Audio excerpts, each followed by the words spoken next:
The human brain is absolutely remarkable. It's so adaptable and so resilient, particularly in young children. And I see it so often, you know, people who in their formative years, oftentimes without even realizing it, who didn't have their needs met, who were neglected in some way, shape, or form, or indeed who experienced some type of abuse. And consequently, they develop ways of coping, ways of interacting with the world, ways of interpreting the world, which protects them in their formative years. And they carry this into adulthood. And it often manifests itself in maladaptive ways of being that can really be problematic for somebody in their relationships. But unfortunately, when you have developed a set paradigm of how the world works, it can be quite difficult to even acknowledge the fact that things could potentially be any different. So in order to recognize that things are problematic, you first of all have to be really honest with yourself. And that can be difficult because oftentimes it means seeing an aspect of yourself that isn't particularly desirable, but being compassionate with it and understanding that, you know, it's not your fault. However, healing is your responsibility. And I suppose some of the ways that these things manifest themselves is, first of all, a person being very defensive, you know, always blaming other people for their problems, never wanting to take ownership or responsibility for their behaviours. And I suppose I hear a lot of talk of triggers and the way it makes people act. And yes, it causes them to act in ways which aren't always that desirable or socially acceptable. However, you can't hide behind your triggers forever. At some stage, you have to take responsibility for the fact that it is up to you to be able to learn how to control them a little bit better. I mean, it's unfair that you have them, yes, but that being said, it's not fair that you lash out on others for the rest of your life.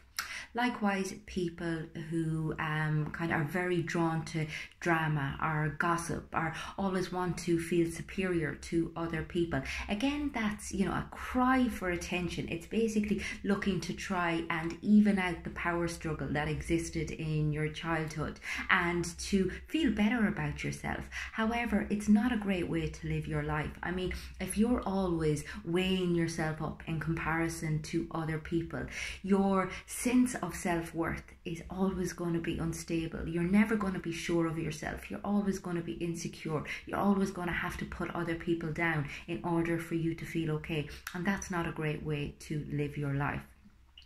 Likewise, ignoring your feelings, not being able to get in touch with your emotional reality. And oftentimes people put very kind of socially acceptable addictions in place, such as work over achievement, continuous quest for studies or, you know, for accolades. And I suppose it's recognizing that all of these things are put in place in order to deflect from what it is that, you know, that you're not actually dealing with, that you're not processing. Now, that's not saying that everybody who, you know, has a very good attitude or a good work ethos is wrong, or anybody who continuously studies is wrong. However, if you're doing it for extrinsic purposes, if you're continuously hoping that other people will think you're acceptable because you have this work ethic, or because, you know, you continue to get qualification after qualification, then that's a sign of something missing on the inside. You know, as long as you're okay with yourself and you're pursuing these goals and you have a very balanced, healthy outlook, then that's perfectly okay. And I suppose it's about recognizing what's problematic and what's not. Likewise, you have some of the lower performance coping mechanisms, which are things like alcohol, drugs, porn, sex, phones, whatever it is that you use to deflect and avoid having to deal with your emotional reality or having to deal with your problems.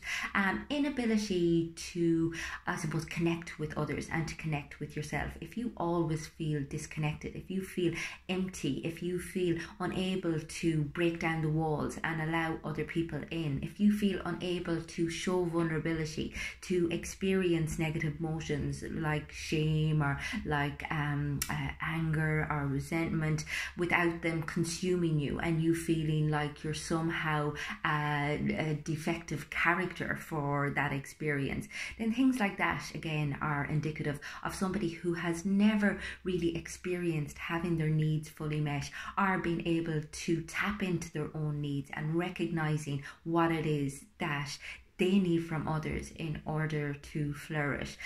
Likewise, being very manipulative, always carrying this kind of mindset of everything having to be fair and just. And yes, justice is extremely important, but if you're always weighing up everybody else in comparison to yourself, if you're always only doing things because you feel that it's fair rather than doing things out of the goodness of your heart, you're not in touch with, I suppose, the charitable side of yours, the giving side of yours. Everything is done conditionally. And again, you need to be able to move out of that mindset, because life isn't always going to be fair, and you have to be able to tolerate that and sit with it.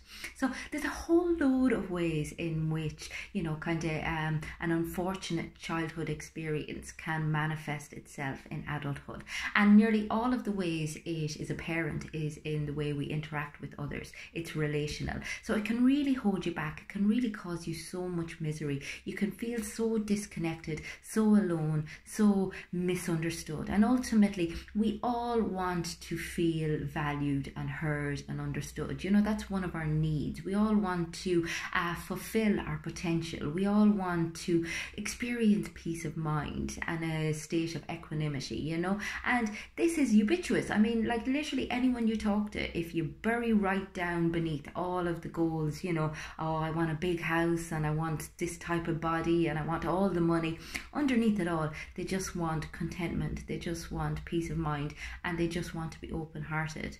And I think it can be fairly difficult in this day and age, because we're continuously told something different. But it's so important that we continue our quest of living a compassionate life, living an aware life, being as awake as possible.